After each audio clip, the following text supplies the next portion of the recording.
आज हम इस वीडियो में संविधान से संबंधित कुछ बातें करेंगे, जिसमें हमारा टॉपिक है पंचायती राज संबंधित। पंचायती राज जो है उससे संबंधित जो प्रश्न है उसके बारे में हम इसमें बात करेंगे। पहले हम जान लेते हैं कि पंचायती राज क्या है, कैसे है। इसमें हम 25 क्वेश्चन पे बात करेंगे, लेकिन सबसे पहले हम इसके बारे में थोड़ा सा जान लेते हैं। तो पंचायती राज जो है, पंचायती राज ये हमारे संविधान में राज्य सूची की एक विषय है, राज्य सूची का विषय है, जिसे डीपीएसपी यानी कि आपका राज्य के नीति निरूपक तत्व का एक भाग के रूप में संविधान में दिया गया था। और ये इसका मुख्य अनुच्छेद जिसमें लिखा हुआ है कि पंचायत होगा, वो मुख्य अनुच्छेद आपका अनुच्छेद 40 है। अनुच्छेद 40 में लिखा हुआ है पंचायतों का गठन।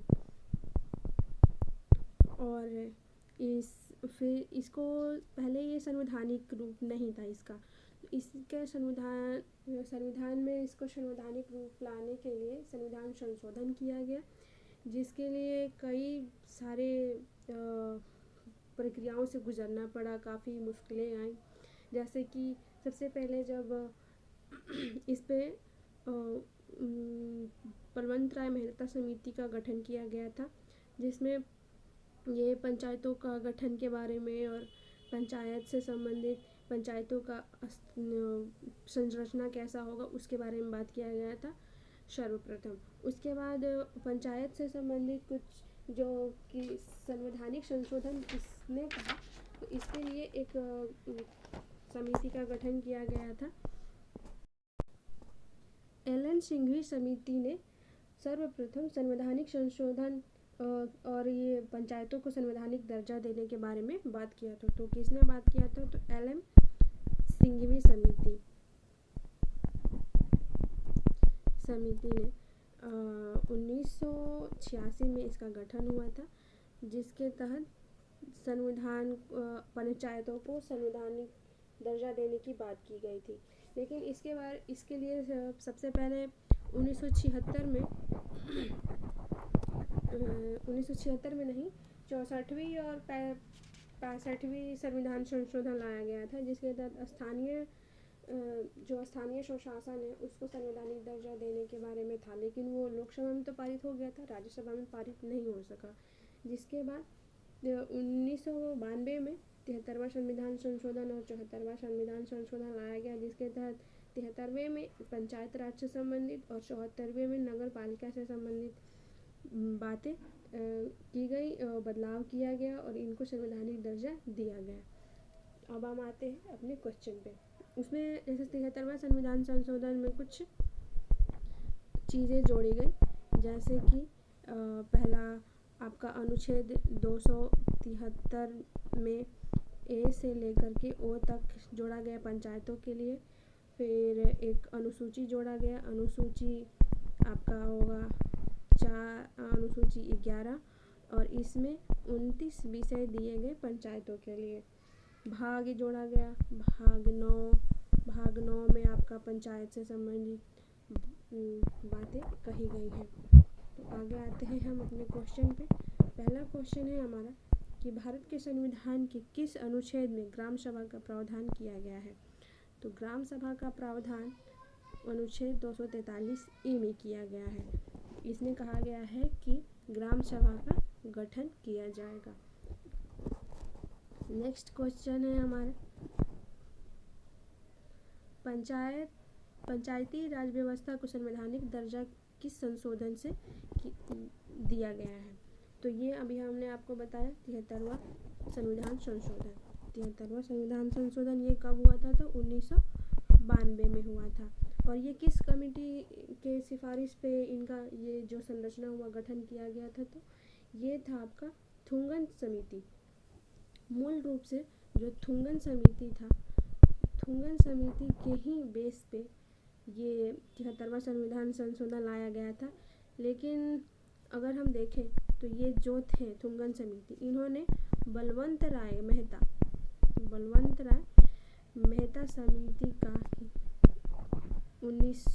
इनका आया था 1975 में या फिर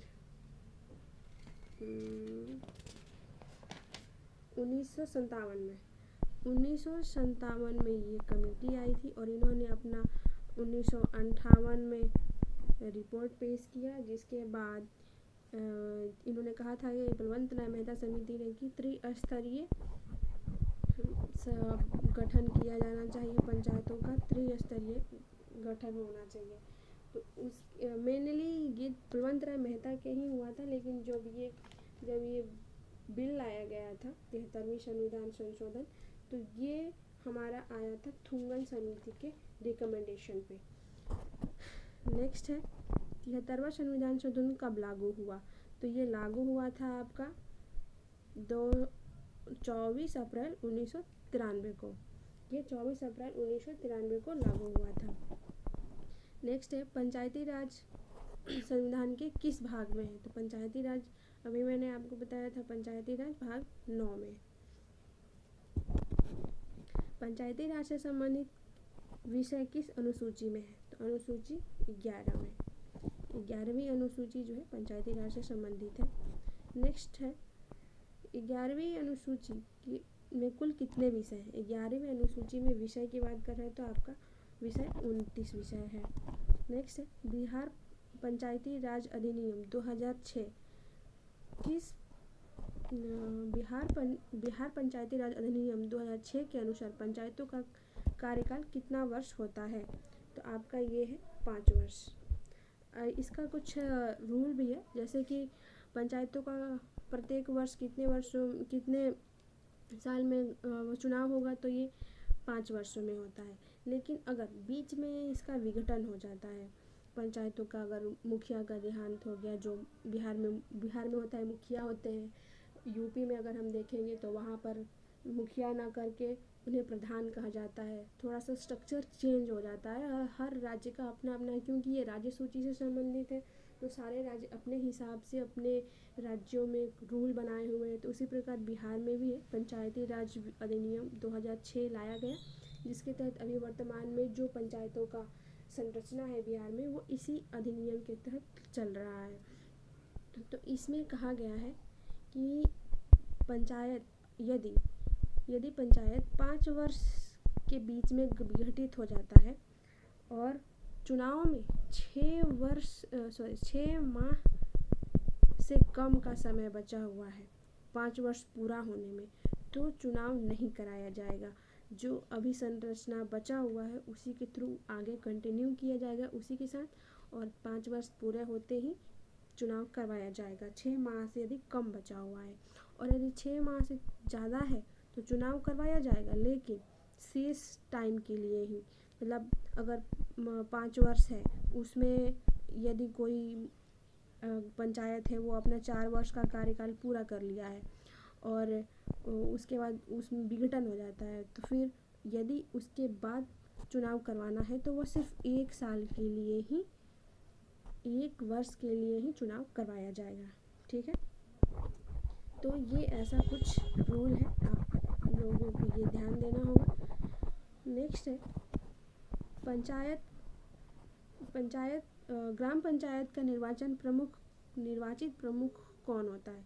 ग्राम पंचायत का निर्वाचित प्रमुख तो बिहार में हमारे कौन होते हैं? मुखिया होते हैं। अन्य जैसे मैंने अभी बताया था कि यूपी में क्या होता है, तो यूपी में उसको प्रधान बोलते हैं। हर जगह का अलग अलग है, हम बिहार के हिसाब से ही देखेंगे। इसके बाद है पंचायत का चुनाव कौन करवाता है? तो पंचायतों का चुनाव, इसमें एक बहुत इम्पॉर्टेंट चीज़ है कि पंचायतों का चुनाव राज्य निर्वाचन आयोग करवाता है। बाकी अन्य जितने भी चुनाव होते हैं वो मुख्य निर्वाचन, भारत का जो निर्वाचन आयोग होता है वो करवाता है। पंचायतों का और नगर निगम या नगर पालिका ये जो स्थानीय प्रशासन जो भी है उसका चुनाव कौन करवाएगा? राज्य निर्वाचन आयोग। और इसके लिए आर्टिकल भी दिया हुआ है अलग से। इसके लिए जो अनुच्छेद है वो है 243 के। 243 के में कहा गया है कि राज्य निर्वाचन आयोग होगा जो पंचायतों का चुनाव करवाएगा, उनको टिकट देगा, नमा आचार संहिता लागू करने का जो भारत निर्वाचन आयोग करता है सेम काम वो पंचायतों के लिए कौन करेगा? राज्य निर्वाचन आयोग। नेक्स्ट है पंचायतों के वित्तीय लेखा परीक्षण का प्रावधान किसके द्वारा किया जाता है? पंचायतों का वित्तीय लेखा प्रावधान तो ये राज्य वित्त आयोग द्वारा कराया जाएगा।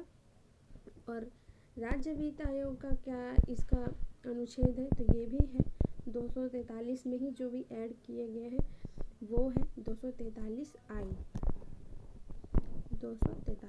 आई के जो उसमें वित्त आयोग का गठन किया जाएगा। प्रत्येक 5 वर्षों में राज्यपाल जो है वो वित्त आयोग का गठन करेगा और वो पंचायतों का लेखा परीक्षण वगैरह करेगा। नेक्स्ट है राज्य वित्त आयोग का गठन कितने वर्षों में पर होता है? ये होता है, अभी मैंने बताया आपको कि ये प्रत्येक 5 वर्ष पे इसका गठन किया जाता है। ग्राम सभा का सदस्य कौन होता है?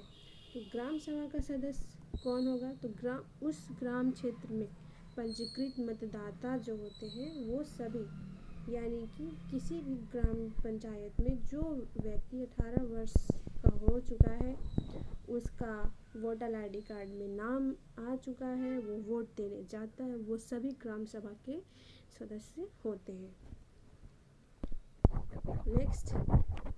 नेक्स्ट है आपका पंचायती राज का मुख्य उद्देश्य क्या है? तो पंचायती राज का मुख्य उद्देश्य होता है स्थानीय स्वशासन स्थापित करना। इसका अलग अलग तरीके से क्वेश्चन पूछता है बीपीएससी। तो इसमें जैसे ऑप्शन दिया हुआ है कि स्थानीय स्वशासन स्थापित करना, इसका यही है।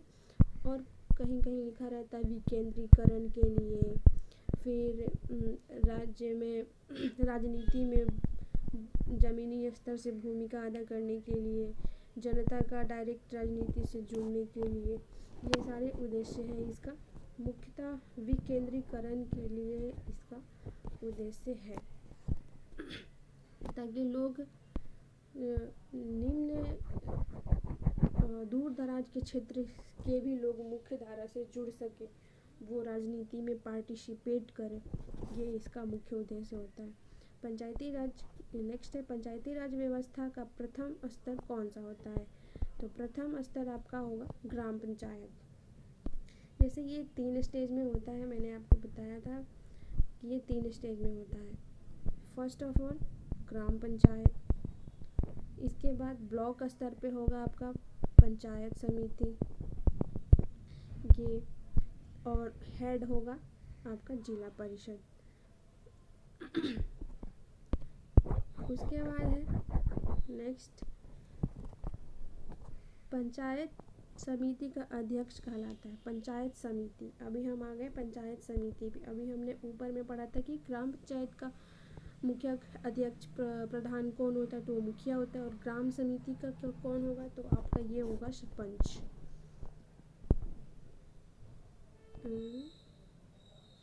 पंचायत समिति का अध्यक्ष, अच्छा ये पंचायत समिति का अध्यक्ष कह रहा है इसलिए ये सरपंच नहीं होगा, ये आपका प्रमुख होगा जिसे हम इनडायरेक्टली चुनते हैं।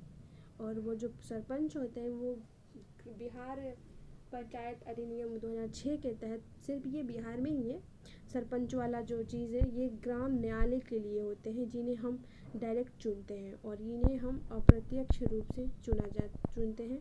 जितने भी ब्लॉक स्तर पे ये चुकी होते हैं तो सभी जो मुखिया होते हैं प्रत्येक ग्राम पंचायत के, वो उनके प्रतिनिधियों में से एक पंचायत समिति के जो अध्यक्ष होते हैं उन्हें चुना जाता है और फिर उसी में से किसी एक को ग्राम पंचायत समिति का उपाध्यक्ष भी उन्हीं में से अप्रत्यक्ष रूप से ही चुनाव किया जाता है उनका। वो ग्राम सभा के ग्राम पंचायत को जो मेंबर होते हैं उन्हीं के थ्रू उनको चुना जाता है। जिला परिषद का निर्वाचन प्रमुख कहलाता है। जिला परिषद का निर्वाचित है ये, तो इसको हम क्या कहते हैं? इसको हम अध्यक्ष कहते हैं। ठीक है। नेक्स्ट है महिलाओं के लिए पंचायतों में न्यूनतम आरक्षण का कितना है? न्यूनतम आरक्षण का प्रावधान कितना है? तो पंचायतों में 33% है, लेकिन बिहार ने अपने अधिनियम 2006 के तहत कितना कर दिया है इसको? 50%। बिहार में महिलाओं को आरक्षण 50% का है। नेक्स्ट है, बिहार पंचायतों में महिलाओं को कितने प्रतिशत का आरक्षण प्राप्त है? तो देखिए अभी मैंने बताया सेम चीज़ कितना है, तो ये 50% है बिहार में। और ये अधिनियम आपको याद रखना है, बिहार पंचायती राज अधिनियम 2006। पंचायतों में अनुसूचित जाति एवं अनुसूचित जनजाति के लिए आरक्षण किस आधार पर किया जाता है? आधार क्या है अनुसूचित जाति और जनजातियों के लिए? तो इनका आधार आपका जनसंख्या के आधार पर किया जाएगा। यदि किसी क्षेत्र में उनकी संख्या बहुत ज़्यादा है, 50% से अधिक है, तो वहाँ उनको आरक्षण की ज़रूरत नहीं है, क्योंकि उनका प्रतिनिधि स्वयं ही चुन करके आएगा, क्योंकि उस एरिया में वो 50% से अधिक है। तो अगर 50% प्लस है तो वहाँ पे उन्हें आरक्षण नहीं दिया जाएगा, और जहाँ पे उनकी जनसंख्या कम है उनका वहाँ पर आरक्षण प्राप्त होगा उस क्षेत्र में। आगे नेक्स्ट है, पंचायतों का विघटन होने पर कितने महीने के भीतर चुनाव होना चाहिए? तो ये आपका 6 माह के भीतर चुनाव होना चाहिए। जैसा कि मैंने आपको पीछे में बताया था कि अगर 6 माह से कम है टाइमिंग बचा हुआ है तो चुनाव नहीं कराया जाएगा, लेकिन 6 माह से अधिक का समय बचा हुआ है तो शेष कार्यकाल के लिए उनका 6 माह के भीतर चुनाव कराया जाएगा पंचायतों का। और ये कौन करवाएगा? तो राज्य निर्वाचन आयोग। और इसका आर्टिकल क्या है? तो आर्टिकल 243 के। नेक्स्ट है, पंचायत राज व्यवस्था की संस्तुति किस समिति ने की थी? तो ये मेनली इनको माना जाता है बलवंतराय मेहता समिति को ही। सर्वप्रथम इन्होंने ही पंचायती राज व्यवस्था की संस्तुति की थी कि पंचायतों में पंचायत स्तर पे, निम्न स्तर पे, स्थानीय स्तर पे पंचायतों का एक गठन हो, नियमित रूप से उनका चुनाव हो। इस तरीके से इन्होंने ही पहली बार बात की थी। बलवंतराय मेहता समिति का गठन कब किया गया था? तो ये आपका हो जाएगा 1957 में। नेक्स्ट है, भारत में पंचायती राज व्यवस्था का प्रथम शुभारंभ कहाँ हुआ था? तो सर्वप्रथम ये पंचायती राज का गठन कहाँ किया गया था? तो ये किया गया था राजस्थान में, और ये राजस्थान के नागौर में किया गया था। और उसके बाद ये नागौर में बस पायलट प्रोजेक्ट के तौर पे इसको लागू किया गया था नागौर में। और इसके बाद आंध्र प्रदेश के पूरे राज्य में पहली बार फिर इसको लागू किया गया।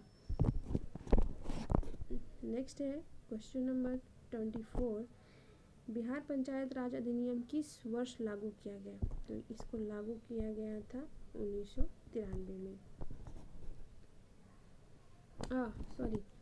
ये बिहार के बारे में बात कर रहा है, 1993 नहीं होगा, माय मिस्टेक।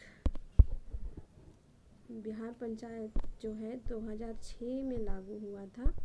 और ये जो 1993 में है, ओवरऑल जो 73वां संविधान संशोधन है, 73वां संविधान संशोधन 1992 में इसको पारित किया गया, और ये लागू हुआ था 1993 में।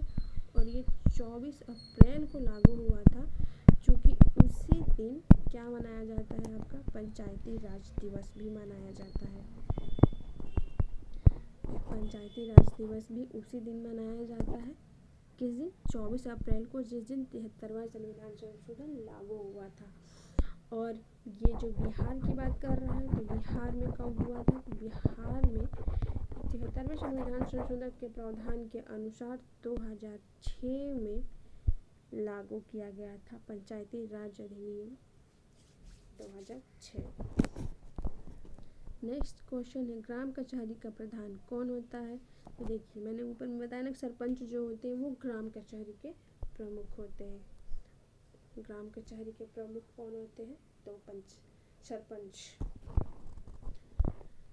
तो आगे हम दूसरे किसी नगर निगम से संबंधित क्वेश्चन लेकर आएंगे आगे वीडियो में, अगले वीडियो में।